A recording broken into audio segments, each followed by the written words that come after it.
Welcome to the Slop Temple. We pray this video helps.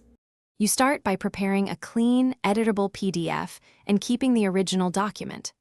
Open the PDF in Acrobat Pro or an editor like LibreOffice Draw. Word can also export for editing. Once open, switch to the Link or Edit PDF tool so you can create hotspots.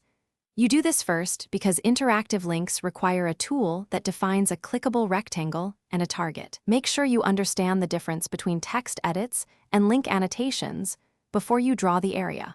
Now draw a rectangle over the text or image you want clickable, aligning it exactly so readers can hit it easily.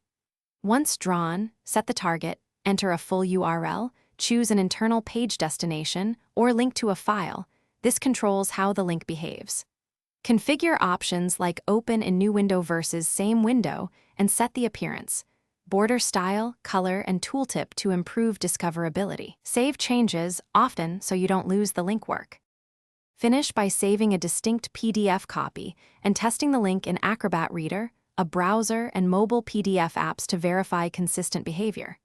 Once done, make sure to add accessible link text and a tooltip so screen readers announce the destination.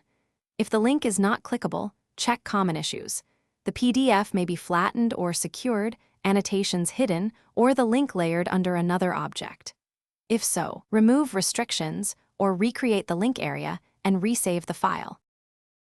Thanks for watching. Consider subscribing if we helped you.